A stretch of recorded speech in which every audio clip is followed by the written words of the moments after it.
¿Qué tal, queridos amigos, querida televidencia? Muy bienvenidos, que el Señor les bendiga. Realmente estamos contentos de poder estar esta nueva semana y poder seguir en esta obra de sembrar en sus vidas la palabra de Dios, tan necesaria, como siempre lo decimos, para nuestras vidas, tan necesaria para nuestra sociedad toda, tan necesaria tanto para niños, jóvenes, adolescentes, mayores, ancianos. Mientras hay vida, hay esperanza de levantar nuestros ojos al cielo y poder arreglar nuestras cuentas con el Señor. Poder entonces hacer una oración, ser genuinos, ser sinceros, estar quebrantados delante de la presencia de Dios y poder entonces mirar a aquel que fue crucificado, mirarlo con los ojos de la fe, creyendo. La Escritura nos dice que sin fe es imposible agradar a Dios. Es la fe la certeza de lo que se espera, la convicción de lo que no se ve, dice el escritor a los hebreos, en el contexto de las promesas de Dios, de lo que Dios ha prometido. Los hombres prometen y muchas veces no cumplimos como seres humanos, pero Dios dice que no es como los hombres, que los hombres prometen y no cumplen. Dios lo que ha prometido lo va a ir cumpliendo, lo está cumpliendo y lo va a seguir cumpliendo hasta que se establezca el total de sus promesas. Y en eso estamos. Quizás quiera Dios que hoy sea el día donde se cumple esa promesa de salvación, como cuando le dijo a aquel hombre, aquel carcelero de Filipos en Hechos 16, cuando cayó postrado a los pies de Pablo y Silas y les preguntó ¿qué debía hacer para ser salvo? ¿Qué era lo que tenía que hacer? Y Pablo le contestó: cree en el Señor Jesucristo y serás salvo, tú y tu casa. Entonces, nosotros debemos de creer. ¿Creer a qué? ¿A quién? A lo que Dios ha revelado en su palabra, el mensaje que Dios tiene para cada uno de nosotros que está en su palabra, la Biblia, el Evangelio de nuestro Señor Jesucristo. Es la única esperanza que tenemos, es lo único seguro que tenemos, es la palabra de Dios, el Evangelio, las buenas noticias. Ella es entonces nuestra tabla en el mar, en este mar de incertidumbres, de conflictos, de inseguridades, de tanta violencia, de tanta maldad, de tanto pecado. El Señor Jesucristo sigue teniendo su mano extendida a todos aquellos que le miran, a todos aquellos que le invocan por la fe.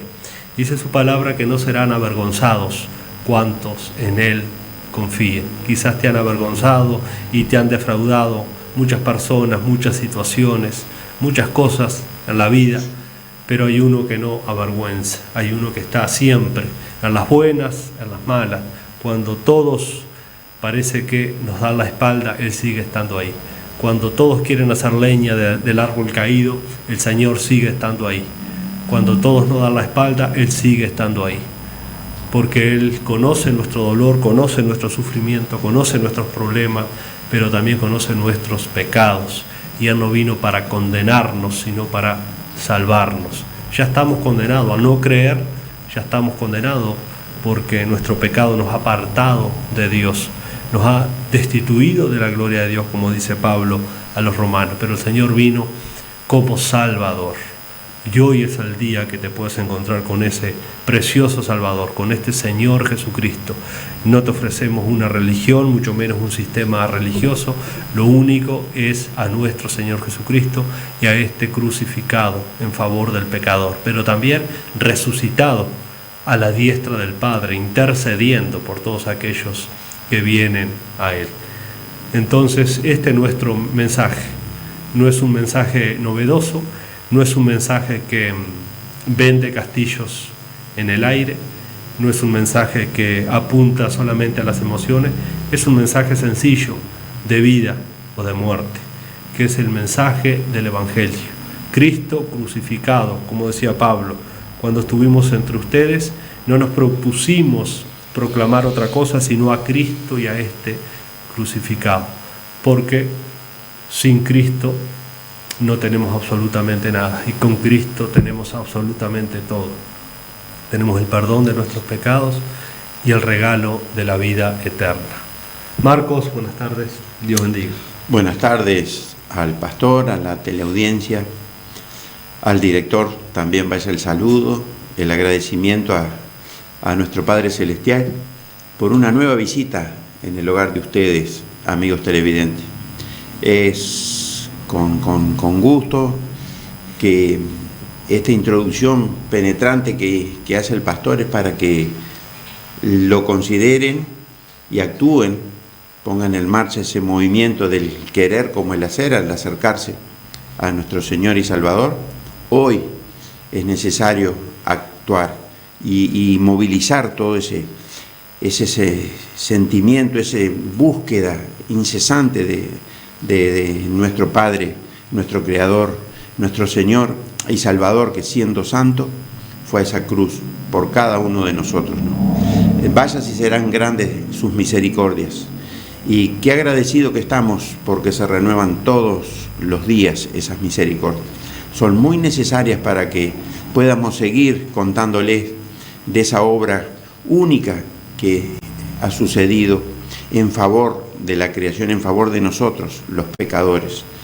En fin, entre tantas cosas, seguir con este tema, continuar, asumir ese compromiso y arrimarse con confianza, con tranquilidad absoluta y disposición de escuchar la palabra de Dios, porque la palabra es lo que nos va a ir mostrando quiénes somos y dónde estamos parados. Por eso, como iglesia constituida, les ofrecemos nuestro humilde templo ahí en el barrio Ortigas, en calle 18 de Julio, pasando Piedras al sur. Ahí está la iglesia, con distintas actividades en las semanas. Los martes nos estamos reuniendo a 17:30, los miércoles a las 15:30 es el estudio bíblico, los sábados a las 10:30 de la mañana es la actividad con niños y jóvenes. Arrímense, acompañe a sus chicos, no lo dude tampoco, y los domingos es la actividad central de la iglesia con la actividad en el culto principal, donde exaltamos, adoramos, escuchamos y aprendemos aún más de la palabra de Dios. Por eso es la invitación, por eso es la continuación de esto que hoy escucha usted. No se conforme con esto, que es solo un inicio, apenas el inicio. Son muy bienvenidos, no lo duden ni lo posterguen. Es más bien, cuanto antes es mejor y es mayor el beneficio para nosotros estar llegando a las cercanías y a la zona de aprendizaje, a la zona de abastecimiento para nuestro espíritu, para fortalecerlo, para que realmente estemos centrados y buscando ese amor infinito y poderoso de aquel que dio todo por cada uno de nosotros.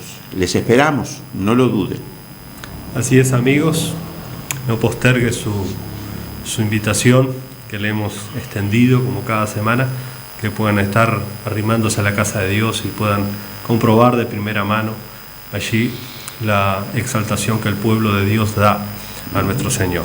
Vamos a escuchar la alabanza y después vamos a compartir una lectura de la palabra de Dios.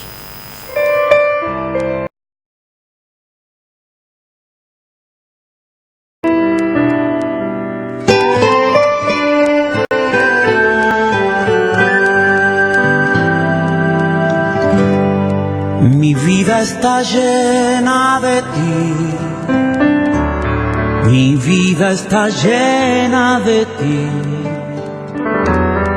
mi vida está llena de ti, yo sé que estás en mí.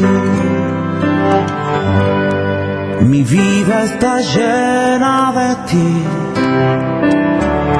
mi vida está llena de ti, mi vida está llena de ti, yo sé que estás en mí. Y es como un río que baña mi alma, cual agua fresca que inunda mi ser. Es como un río que baña mi alma, y es tu presencia presencia que me hace vivir. Mi vida está llena de ti, yeah. Mi vida está llena de ti, yeah.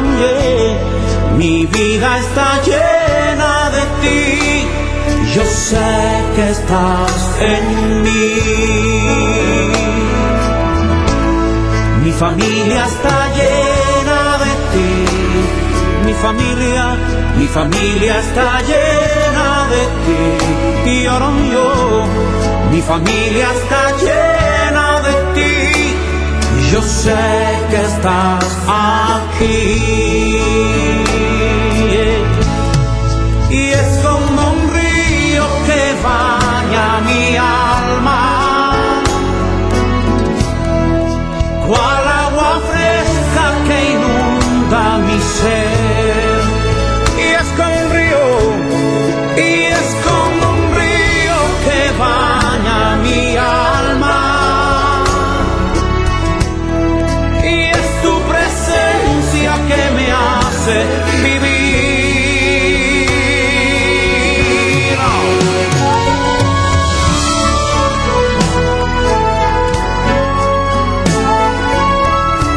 Declaro con mi boca, como dice tu palabra, Señor, no te dejaré y no te desampararé. Así que declaro que tú estás aquí, Señor. Estás conmigo, con mi familia. Vamos, cántalo y decláralo. Mi vida está llena de ti. Toda mi vida, que mi vida está llena de ti. Y yo, mi vida está llena de ti. Yo sé que estás en mí. Cántalo conmigo. Mi vida está llena de ti. Y mi familia está llena de ti. La tierra está llena de ti. Yo sé que estás aquí.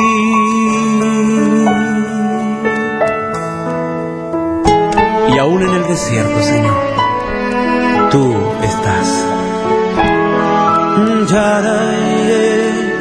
Yo sé que estás en mí.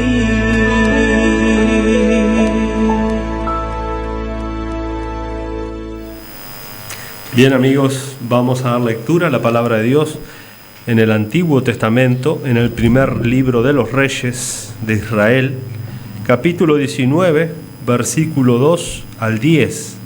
La palabra de Dios dice así: Entonces envió Jezabel a Elías un mensajero diciendo: Así me hagan los dioses y aún me añadan, si mañana a estas horas yo no he puesto tu persona como la de uno de ellos. Viendo pues el peligro, se levantó y se fue para salvar su vida y vino a Beerseba, que está en Judá, y dejó allí a su criado. Y él se fue por el desierto un día de camino y vino y se sentó debajo de un enebro y deseando morirse dijo: Basta ya, oh Jehová, quítame la vida, pues no soy yo mejor que mis padres. Y echándose debajo del enebro se quedó dormido. Y aquí luego un ángel le tocó y le dijo: Levántate, come. Entonces él miró, y he aquí a su cabecera una torta cocida sobre las ascuas, y una vasija de agua, y comió y bebió, y volvió a dormirse.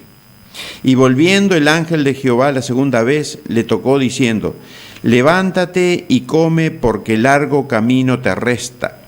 Se levantó, pues, y comió y bebió, y fortaleció con aquella comida, y fortalecido con aquella comida, caminó 40 días y 40 noches hasta Horeb, el monte de Dios.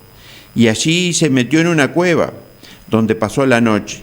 Y vino a él palabra de Jehová, el cual le dijo: ¿Qué haces aquí, Elías? Él respondió: He sentido un vivo celo por Jehová, Dios de los ejércitos, porque los hijos de Israel han dejado tu pacto, Han derribado tus altares y han matado a espada a tus profetas, y solo yo he quedado, y me buscan para quitarme la vida.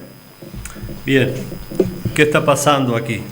¿Quién es este hombre Elías? Elías fue un profeta de Dios, un hombre de Dios, un mensajero de Dios que llevaba la palabra de Dios al pueblo de Israel, a la nación de Israel, porque la nación de Israel estaba en un momento muy difícil. Tenían un rey pagano, un rey que se había vuelto al paganismo, que era el rey Acab, y entonces Dios levantaba a sus profetas para ir y denunciar el pecado de su pueblo, la idolatría de su pueblo, la rebelión de su pueblo. Entonces Elías no gustaba mucho tampoco a este hombre, al rey Acab. Pero Elías, más allá de ser un profeta de Dios, un hombre de Dios, un hombre con el poder del Espíritu de Dios, la Biblia también dice, y lo interpreta Santiago en el Nuevo Testamento, cuando escribe la carta, Santiago dice que Elías fue un hombre sujeto a pasiones semejantes a las nuestras. Capítulo 5 de Santiago, versículo 17. Ahí se nos describe que era un hombre común y corriente como nosotros. Un hombre que tuvo miedo, un hombre que tuvo conflictos, un hombre que tuvo temores, un hombre que tuvo dudas. Pero vemos que comienza el ministerio del profeta Elías de una manera extraordinaria. Por ejemplo, en el capítulo 17, donde empieza a aparecer este hombre de Dios, el profeta Elías, ahí anuncia la gran sequía que Dios iba a mandar a la nación de Israel por el pecado de la nación de Israel, donde estaban adorando a los falsos dioses, a los Baales. Y Dios entonces levanta a este hombre y le dice que anuncie el pecado de la nación de Israel, y le dice que vaya y le diga al rey que por 3 años y medio el cielo iba a ser cerrado y no iba a caer una gota de agua en 3 años y medio. Esto también lo sabemos porque Santiago dice en el capítulo 5, versículo 17, que Elías oró fervientemente y dice que por 3 años y 6 meses, es decir, 3 años y medio, el cielo no dio la lluvia a esa tierra. Así que la consecuencia de su pecado fue terrible. Imagínense 3 años y medio que no caiga una gota de agua. Era una situación crítica en la cual estaba la nación toda. El primer punto, a vuelo de pájaro rápido: nuestros pecados tienen consecuencias. Cuando lo queremos esconder, cuando lo queremos disimular, o cuando estamos rebeldes, cuando vienen y nos dicen mirá que eso está mal y nosotros seguimos. En este caso aún tiene consecuencias negativas sobre la propia naturaleza. El cielo no daba su lluvia a causa del pecado de la nación de Israel. Y Elías entonces oró al Señor porque el Señor le dijo que así lo hiciera, no porque era la voluntad del profeta Elías, era la voluntad de Dios, por la rebelión de su pueblo, que no lloviera. Y Elías oró a Dios y entonces Dios cerró la fuente de los cielos y no llovió. Pero también lo vemos cuando estaban en esta situación tan crítica. El Señor le dice que se retire al arroyo Querit, un arroyo que había enfrente del Jordán, y dice: allí yo te voy a sostener, Elías. Y dice que el Señor le enviaba a los cuervos donde le sustentaban. 2 veces al día iban con carne y con pan. Y ahí Elías, el hombre de Dios, era sustentado por Dios. Vemos la providencia de Dios, la fidelidad de Dios. Sin embargo, el arroyo Querit, donde Elías estaba acampando, estaba pasando ese tiempo difícil, dice que se secó, pero Dios ya tenía la providencia preparada. Una viuda entonces de Sarepta, de la región de Sidón, Dios le dice: anda a la casa de aquella viuda, una viuda muy pobre, y ahí vemos cómo Elías hace un prodigio, porque la mujer le dice que no tenía nada prácticamente ya para subsistir, iban a morir en cualquier momento ella y su hijo. Sin embargo, Elías le dice que prepare una torta cocida, que le traiga agua a él, y dice que la tinaja de la harina no iba a escasear y tampoco el aceite iba a faltar. Y ahí se hizo un prodigio maravilloso, porque no faltó lo que Dios prometió, no le faltó tampoco. Entonces vemos cómo Elías estaba siendo usado por Dios de una manera extraordinaria. Después tenemos a Elías cuando resucita al hijo de esta viuda. Elías posaba en la casa de esta mujer Y dice que este muchacho, el hijo de esta viuda, enfermó gravemente y se murió. Sin embargo, vemos cómo Dios usa a Elías para resucitar a este muchacho. También un prodigio extraordinario en Israel. Luego en el capítulo 18 comienza Elías con el mensaje al rey Acab. Acab, recuerden que era un rey pagano, si bien era israelita, pero se había casado con esta mujer Jezabel, que Jezabel era una mujer pagana, completamente pagana. Era de Sidón, era hija del rey Ed-Baal, que era el rey de Tiro y de Sidón. Y entonces Acab, el rey de Israel, había hecho alianza casándose con esta mujer, pero esta mujer era pagana, adoraban a los dioses falsos. Y entonces arrastró a este hombre Acab a que toda la nación adorara a los dioses de Jezabel. Y Elías, siendo un hombre de Dios, un hombre piadoso, denunciaba todo este pecado a Elías. Y luego tenemos entonces la gran confrontación del profeta Elías, el hombre de Dios, cuando desafía a los profetas de Baal, a los falsos profetas de Baal. Y en el versículo 19 del capítulo 18 dice: envía pues ahora y congrégame a todo Israel en el monte Carmelo, y los 450 profetas de Baal y los 400 profetas de Acera, que comen de la mesa de Jezabel. Eran los profetas del diablo que alimentaba a esta mujer pagana Jezabel. En realidad Elías desafía a 850 profetas, y vemos cómo el Señor le da la victoria en el monte Carmelo a Elías, porque ellos dicen: bueno, ustedes invoquen a sus dioses, y el Dios que queme el sacrificio, ese es el Dios verdadero. Estos 850 profetas falsos hicieron de todo para que sus dioses quemaran el holocausto, y no lo hicieron. Y Elías hizo su altar, lo llenó de agua, mojó la leña, y cuando invocó al Dios vivo y verdadero, entonces dice que descendió fuego del cielo y quemó completamente el holocausto de Elías, para demostrar que el Dios de Elías era el verdadero Dios. ¿Qué hizo después Elías? Mató a todos estos falsos profetas. Dice que los degolló. Y ahí viene entonces el pasaje que nosotros leímos. Cuando Jezabel, esta mujer perversa, esta mujer pagana, esta mujer que sustentaba a estos falsos profetas, descarriando cada vez más a la nación de Israel, se entera lo que había hecho Elías, el hombre de Dios, entonces amenaza de muerte a Elías, y en eso arranca el capítulo 19. Es increíble, después de como hemos visto, las grandes victorias que tuvo Elías, los grandes prodigios que Elías hizo, las grandes oraciones de Elías, descendió fuego, se cerró el cielo, no llovió, y ahora lo está amenazando una mujer pagana, una mujer adoradora de Baal, y este hombre entra en temor, entra en miedo, y agarra y se pone a huir a ningún lado. Estaba completamente temeroso, estaba completamente desorientado ante la amenaza de muerte que le hace esta mujer. Por eso comenzamos con el versículo 2, pero el 1 dice: Acab dio a Jezabel la nueva, o sea, la noticia. El esposo, Acab, el rey, le dijo a su esposa de todo lo que Elías había hecho y de cómo había matado a espada a todos los profetas que Jezabel sustentaba, que eran profetas del diablo, eran profetas falsos a la nación. Entonces, cuando Jezabel se enteró de eso, dice: entonces envió Jezabel a Elías un mensajero diciendo: así me hagan los dioses y aún me añadan si mañana a estas horas yo no he puesto tu persona como la de uno de ellos. Porque recuerden que Elías había degollado a todos los profetas de Jezabel. Entonces este hombre escuchó esta amenaza, no le tuvo miedo a los 850 profetas falsos, pero le tiene miedo a la amenaza de una mujer. ¿Y qué hace este hombre? Versículo 3: y viendo pues el peligro, se levantó y se fue para salvar su vida, y vino a Beerseba, que está en Judá, y dejó allí su criado. Entonces vemos el temor de Elías le hizo perder su fe, le hizo perder la visión de Dios para su vida.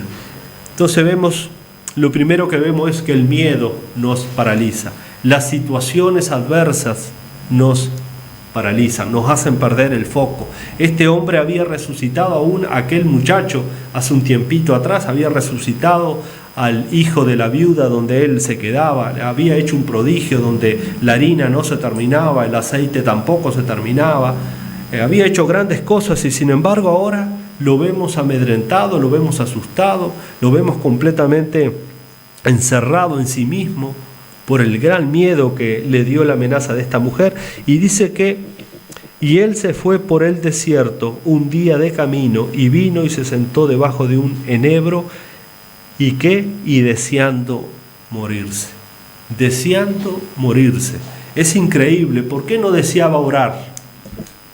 Porque él tuvo la oportunidad, así como oró para que la lluvia no cayera.